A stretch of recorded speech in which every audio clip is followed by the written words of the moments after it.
Salut les amoureux de la bière, ici c'est Gandalf de Beer Geek et sur cette chaîne on parle essentiellement de craft beer. Et pourquoi aujourd'hui, fin d'année oblige, on va se faire le traditionnel top 20 des meilleures bières de l'année.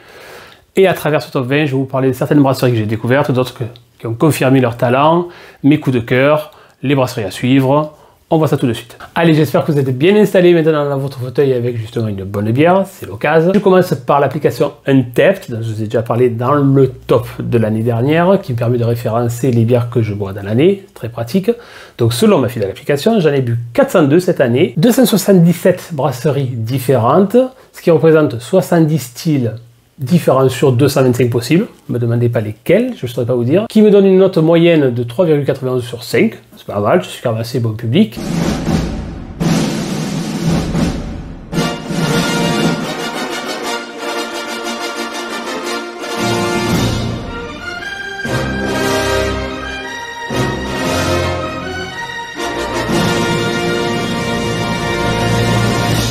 Allez, c'est parti pour les meilleures bières de cette année 2021. On commence 20e position avec une triple West Coast IPA de chez Deya et Verdant, deux brasseries anglaises que j'aime beaucoup. Et Verdant, c'est une de mes préférées. Les triple IPA ont explosé cette année. C'était dur d'en trouver jusqu'à l'année dernière, c'était assez peu courant. Maintenant, il y en a eu beaucoup, donc vous allez en voir quelques-unes dans le top. Celle-ci, pure West Coast, et j'adore l'artwork, c'est typiquement Deya. En 19e, une double IPA Triple Dry Hop à 9,3 degrés de The Veil, qui est une brasserie très connue outre-Atlantique, mais qu'on a eu pour la première fois cette année, en France du moins. Et c'est super bon, il n'y a pas de souci, mais ça reste à un prix très élevé car ça vient par avion pour être très frais. On continue dans la même veine avec une autre brasserie américaine qu'on a eu pour la première fois cette année, Beer Zombies. C'est la Draugar, c'est une double IPA Double Dry Hop. Pareil, c'est pas donné, par contre c'est super bon, en bouche ça reste assez longtemps, c'est épais sans être trop bousy, vraiment très tasty. Pour la 17e, on change un peu de style, on reste dans une de mes brasseries préférées, Northern Monk, que je connais depuis quelques années, anglaise encore une fois. Bourbon Barrel Aged Honey Chocolate Stout, 12 degrés, ça tape bien, mes petits modèles, indigestifs, on sent franchement bien le bourbon dedans, mais ça reste doux, pas trop alcoolique. Parfait pour un Dijon, vraiment. On passe du côté basque maintenant avec Basqueland. C'est une brasserie que j'ai découvert à l'été 2020 quand j'étais chez les copains du Sud-Ouest. Et vraiment, alors on ne trouve pas tout le temps, mais en fin d'année, il y en a eu toute une cargaison. Et à chaque fois, c'est de la qualité. J'ai jamais été déçu. C'est très souvent double IPA, mais aussi de très belles passeries stout, assez costaud. Et donc celle-là, la Palomino, c'est ma préférée de Basqueland cette année. Vraiment pure double IPA. Pas trop amer, pas le pur jus de fruits non plus, vraiment bien équilibré. Je vous conseille donc de suivre cette brasserie très près cette année, les cavistes vont en avoir pas mal. Pour la 15e, on retourne en Angleterre, où si vous me suivez régulièrement, vous savez que la plupart de mes brasseries préférées y sont, avec cette fois une triple collaboration de breweries, UK Breweries, donc Northern Monks, dans leur série Northern Monks Patrons, qui est vraiment une série à part, vraiment très qualitatif, avec Rivington Brewery Co, que je ne connaissais pas, et Overton Brewing Co. Alors Overton, je vous en reparlerai bien après, ça a été ma plus grosse découverte de l'année niveau brasserie. Mais celle-ci, bon, comme toutes les Patrons Project de Northern Monk, c'est vraiment bien foutu. Il y a beaucoup de houblon, donc on aurait pu croire que ça aurait pu être déséquilibré. Il y a l'Ideo 7, le Cashmere, le Citra, l'Eldorado et le Cryo. Ça fait beaucoup de houblon, beaucoup de brasserie, mais l'équilibre est vraiment... Il est super. Et en bouche, une longueur en bouche, vraiment une double IPA de très grande qualité. Pour la 14e, pour changer, bon, on va rester en Angleterre, avec cette fois-ci Vocation Brewery. C'est une collab avec Double Barrel Brewery.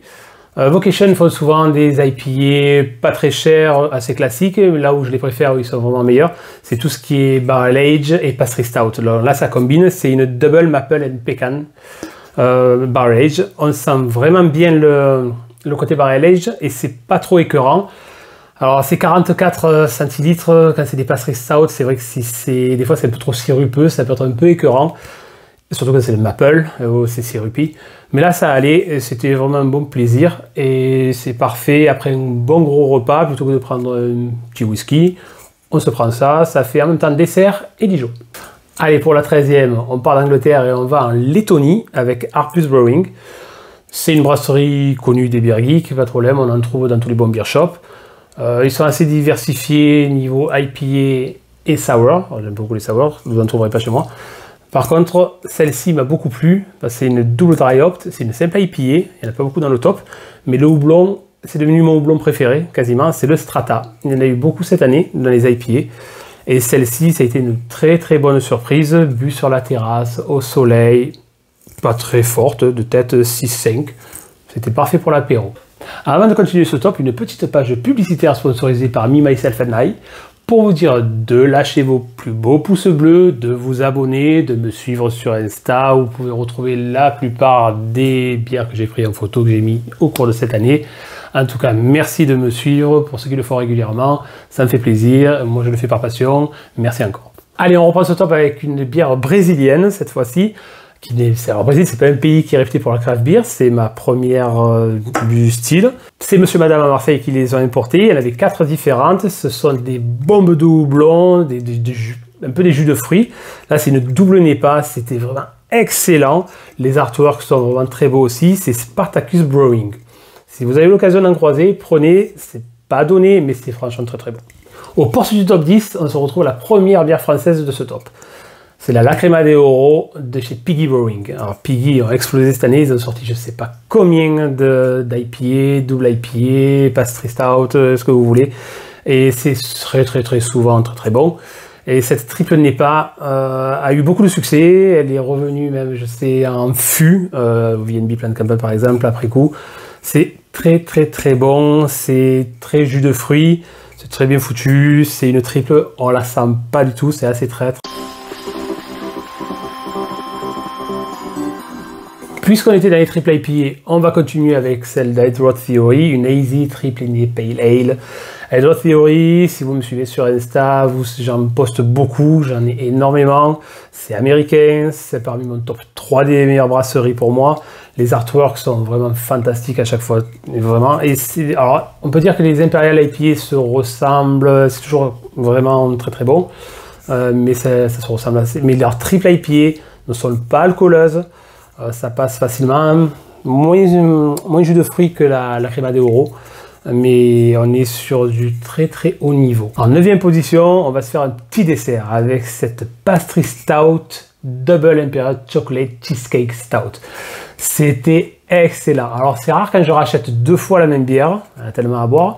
Il y en a quelques-unes dans ce top 10, mais celle-là je l'ai encore rachetée une fois.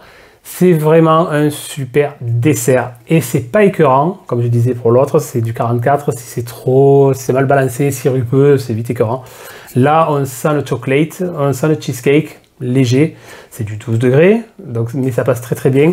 C'est une collab avec l'Hervig, les Norvégiens, et The Garden Brewery, c'est croate, et c'est des prix très raisonnables pour la qualité.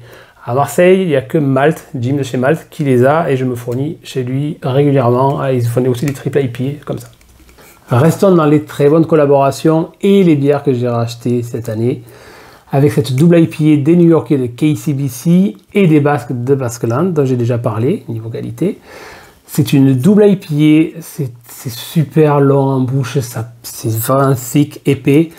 Et bien sûr, c'est du Strata, Mosaïque et Cashmere, parmi mes houblons préférés. Donc celle-ci, j'ai vraiment surkiffé, comme disent les jeunes. C'était un très grand plaisir. Changement total de style avec cette bière que j'ai vue pour le réveillon du jour de l'an. C'était juste avant minuit, ça compte. Là, donc c'est Cloudwater, mais on n'est pas dans leur superbe IPA. On est dans ce qui sortent souvent pour les fins d'année. C'est la grande classe. Donc c'est Imperial Stout avec café, cacao, vanille, tonka, vieilli en fût de Porto. Le fût de Porto, ça matche vraiment bien avec les Imperial Stout. C'est d'un équilibre, c'est d'une finesse tout en étant assez épais. On peut dire que c'est la grande classe de ce genre de bière, vieilli en fût. Pour ceux qui ont suivi le top de l'année dernière, ils vont reconnaître cette double dry hopped de chez New Image Brewing, américain.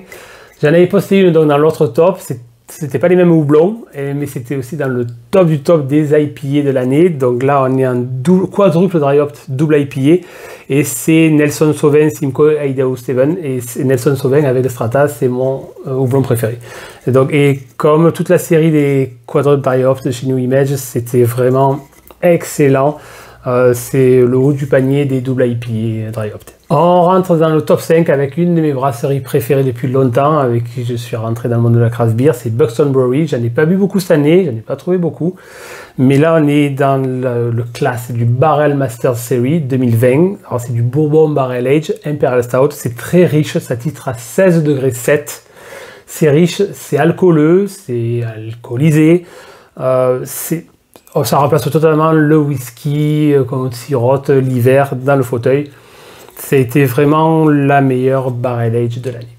En top 4, en top 3, pour intervertir, tel Gandalf franchissant l'Argonath, je vous présente, en trichant un peu, les meilleurs TIPA et double IPA de chez Cloudwater de l'année et les meilleurs IPA et double IPA de chez Verdant.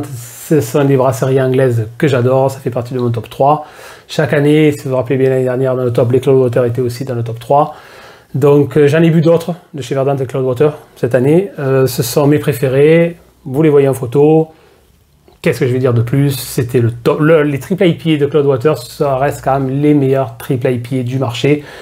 Elles sont vraiment chères, mais à chaque fois, elles sont réussies. Contrairement à d'autres que j'ai bu cette année, comme je vous ai dit, j'en ai bu beaucoup.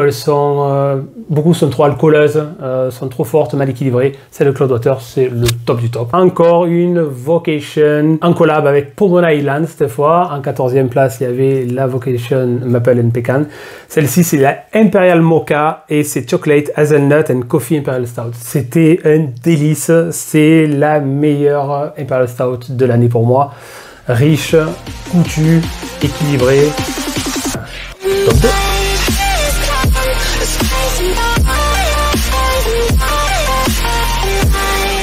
2. Et voici la top 1 de cette année pour moi, notée 4,80 sur Untappd, c'est la Crystal Ball d'Overton Brewing. Une brasserie que je ne connaissais pas du tout avant la fin de cette année, ils sont écossais. Les houblons utilisés sont, comme beaucoup de houblons que j'ai vus cette année, Cryo, Strata, Citra, Idaho 7. C'était magnifique en bouche, c'était épais, c'était juicy, mais pas un jus de fruits basique écœurant. L'équilibre était parfait. 11 degrés, on ne les sentait pas.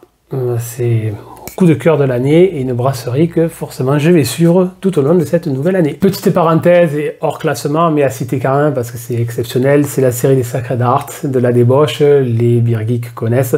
Ça c'est la numéro 4 qui titre à 30 degrés, c'est une Icebox Imperial Stout Barrel Age. On n'est même plus dans la bière, c'est pour ça que j'ai le meilleur classement. C'est une vraie liqueur à partager de préférence, ça reste très très fort.